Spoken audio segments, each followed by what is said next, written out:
ओम नमः शिवाय। विद्यार्थी मित्रों, आजना विडियो में आज આપણે विज्ञान विषय में पाठ 15 प्रकाशનો अभ्यास करीशुं।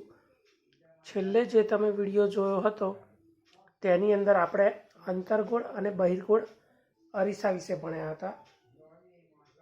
आजना विडियो में આપણે लेन्स विषे भणवानुं छे। सौथी पहेला लेन्सना प्रकार। तो लेन्सना बे प्रकार पड़े छे, अंतर्गोळ लेन्स और बहिर्गोळ लेन्स। हवे अंतर्गोळ लेन्स कोने कहेवाय अने बहिर्गोळ लेन्स कोने कहेवाय? तो अहींया विद्यार्थी मित्रों खास याद राखजो, अंतर्गोळ अरीसो अने बहिर्गोळ अरीसो। अरीसो शब्द आवे एटले एनी एक सपाटी केवी होय? बंध होय अने बीजी सपाटी खुल्ली। अने लेन्स होय ए केवो होय? पारदर्शक होय। जेम के तमे चश्मा पहेरो छो, चश्माना काच शुं कहेवाय? एक प्रकारनो लेन्स। पछी तमे जे बिलोरी काच वापरो छो नानी वस्तु मोटी जोवा माटे, तो ए पण शुं छे? लेन्स। तो हवे बे प्रकारना लेन्स छे, अंतर्गोळ अने बहिर्गोळ। तो सौथी पहेला अंतर्गोळ लेन्स। तो जे किनारी तरफथी जाडो अने वच्चेना भागथी पातळो होय, एटले के आ प्रकारनो होय।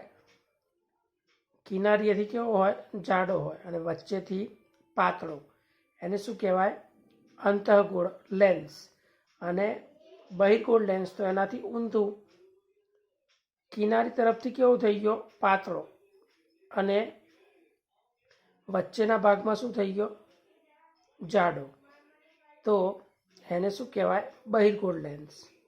एकदम सरळ समजूती छे। अंतर्गोळ तो वच्चेना भागथी पातळो अने किनारीएथी जाडो, बहिर्गोळमां एनाथी ऊंधुं, वच्चेथी जाडो अने किनारीएथी पातळो।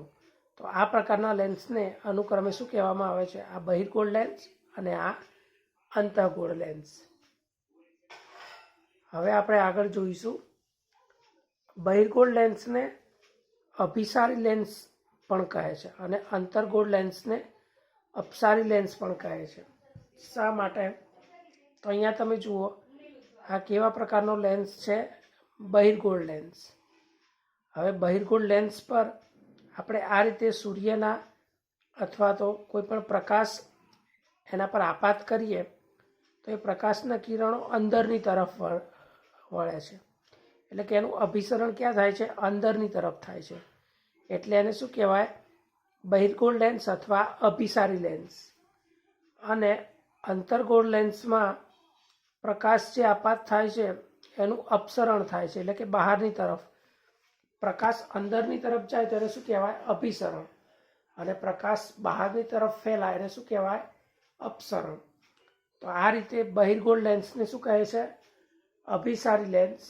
अने अंतर्गोळ लेन्सने शुं कहे छे? अपसारी लेन्स। तो आ कदाच क्यांक परीक्षामां पूछाय तो तमे लखी शको। बहिर्गोळ लेन्सने अभिसारी लेन्स शा माटे कहे छे? कारण के बहिर्गोळ लेन्स तेना पर आपात थता प्रकाशनुं अभिसरण करे छे, एटले के अंदरनी तरफ एने वाळे छे, तेथी तेने अभिसारी लेन्स कहे छे। अने अंतर्गोळ लेन्स ने अपसारी लेन्स शा माटे कहे छे?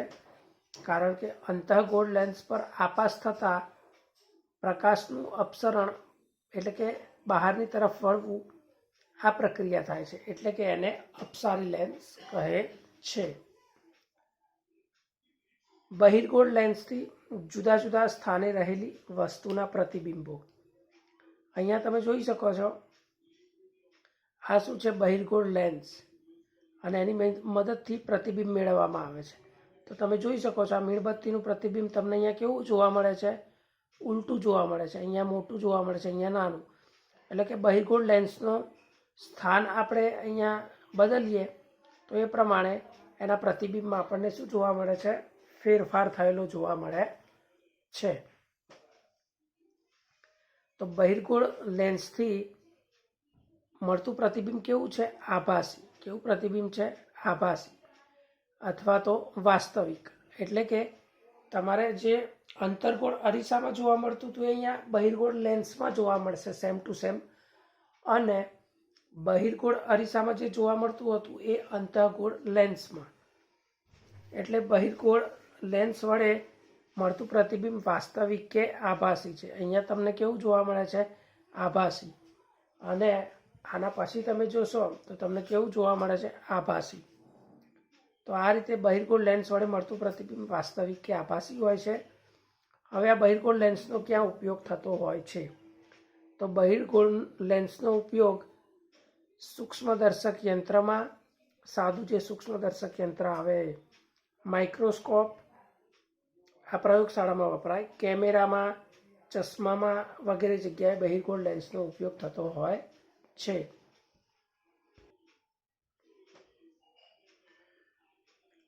હવે આગળ આવે છે અંતઃગોળ લેન્સ. અંતર્ગોળ લેન્સ વડે રચાતું પ્રતિબિંબ. તો તેના વડે મળતું પ્રતિબિંબ કેવું હોય છે? આભાસી, ચત્તું અને નાનું હોય છે. અંતર્ગોળ લેન્સ વડે કેવું પ્રતિબિંબ મળતું હોય છે? આભાસી, ચત્તું અને નાનું. હવે અંતર્ગોળ અરીસાનો ક્યાં ઉપયોગ થાય છે? તો દૂરના જે ચશ્મા હોય એની અંદર અને મુખ્ય દરવાજામાં, કાણામાં, એટલે કે તમારા ઘરે મેન જે ડોર હોય એની અંદર વચ્ચે તમને એક લેન્સ જોવા મળે છે, જેની મદદથી તમે ઘરની અંદર રહી અને જોઈ શકો છો કે બહાર કોણ આવેલું છે. તો આ રીતે અંતર્ગોળ લેન્સ અને બહિર્ગોળ લેન્સ વડે રચાતા પ્રતિબિંબની આ પ્રકારની લાક્ષણિકતાઓ છે અને એનો આ રીતે અલગ અલગ જગ્યાએ ઉપયોગ થતો જોવા મળે છે. હવે આગળ આવે છે સૂર્યપ્રકાશનું 7 રંગમાં વિભાજન. વિદ્યાર્થી મિત્રો, ચોમાસામાં જ્યારે વરસાદ પડે છે ત્યારે વરસાદ બંધ થઈ જાય પછી તમને આકાશમાં મેઘધનુષ જોવા મળે છે. શું જોવા મળે છે? મેઘધનુષ. સામાન્ય રીતે વરસાદ પડી ગયા પછી જ્યારે આકાશમાં સૂર્ય નીચેના ભાગમાં હોય ત્યારે તમને મેઘધનુષ્ય દેખાય છે. આકાશમાં મેઘધનુષ્ય મોટી ચાપ સ્વરૂપે ઘણા રંગોમાં તમને જોવા મળે છે. તો અહીંયા તમે જોઈ શકો છો આખો વર્તુળનો ચાપ મારીએ એવો પટ્ટો જોવા મળે છે. એની અંદર આપણને 7 રંગો જોવા મળે છે, જેને ટૂંકમાં જાનેવાલી પિનારા કહે છે. એનું પરાવર્તન થાય તો આ રીતે તમે નદીની અંદર જોઈ શકો છો. તો મેઘધનુષ્યમાં ટોટલ 7 રંગો આવેલા છે. દરેક વખતે તેમને જુદા જુદા ઓળખી શકવા સહેલા નથી. તમને આવો પટ્ટો જ દેખાય, તમે સરળતાથી એને અલગ કરી શકતા નથી. હવે તે લાલ, નારંગી, પીળો, લીલો, વાદળી, ભૂરો તથા જાંબલી આ રીતે તમને નીચેથી ઉપર ક્રમમાં જોવા મળે છે. આ સિવાય તમે કદાચ જોયું હશે કે જ્યારે તમે સાબુના પરપોટાને ફૂલાવો છો ત્યારે તે રંગીન જણાય છે. તેવી જ રીતે પહેલાંના સમયમાં પેન ડ્રાઈવના બદલે જે સીડી વપરાતી હતી એની સપાટી પર પણ આ રીતે પરાવર્તન થાય છે, ત્યારે તમને એની અંદર ઘણા બધા રંગો જોવા મળે છે. આ બધા પ્રયોગો વડે આપણે કહી શકીએ કે સૂર્યપ્રકાશ એ જુદા જુદા રંગોનું મિશ્રણ છે.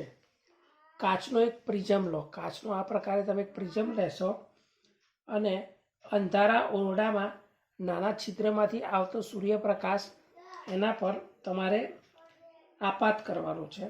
તો પ્રિઝમની બીજી બાજુએ સફેદ પૂંઠા પર તમે જોશો તો તમને આ રીતે 7 રંગોનો પટ્ટો તમને જોવા મળે છે. તો એ શું સૂચવે છે કે સૂર્યપ્રકાશ છે એનું 7 રંગોમાં વિભાજન થયું, એટલે કે સફેદ પ્રકાશ 7 રંગોનો બનેલો હોય છે અને આ રંગોનું મિશ્રણ કરી અને આપણે સફેદ પ્રકાશ પણ મેળવી શકીએ છીએ. એના માટે તમારે આ પ્રમાણે એક એક્ટિવિટી કરશો તો તમે કરી શકશો. આ તમે ઘરે પણ આ પ્રવૃત્તિ કરી શકો છો. આશરે 10 સેન્ટીમીટર વ્યાસવાળી કાર્ડબોર્ડની ગોળાકાર તકતી લેવાની. 10 સેન્ટીમીટર વ્યાસવાળી કાર્ડમાંથી આવી ગોળ બનાવેલી તકતી લેવાની અને તેને આ રીતે કેન્દ્રમાંથી 7 ભાગમાં એને વહેંચી દેવાની અને એની અંદર મેઘધનુષ્યમાં જોવા મળતા 7 રંગો તમારે પૂરી દેવાના. હવે આ તકતી છે એને તમારે આ રીતે ગોળ ફરી શકે એ પ્રમાણે એને આની અંદર ચોંટાડવાની છે અથવા ફિટ કરવાની છે. હવે તમે આ તકતીને ગોળ ગોળ ફેરવશો ઝડપથી તો જોશો તો 7 રંગનો જે પ્રકાશ છે એક સાથે ફરશે તો તમને સફેદ પ્રકાશ જોવા મળે છે. હવે આ તકતી ઝડપથી ફરવા લાગે છે અને એના કારણે બધા રંગો એકબીજામાં ભળી જાય છે. તો આ તકતીને ન્યૂટનની તકતીના નામે ઓળખવામાં આવે છે. તો આ રીતે તમે પણ જાતે 7 રંગોવાળી ચકરડી પણ બનાવી શકો છો. તો વિદ્યાર્થી મિત્રો, અહીંયા આપણે પાઠ 15 પ્રકાશ પૂર્ણ કરીએ છીએ. ઓમ નમઃ શિવાય.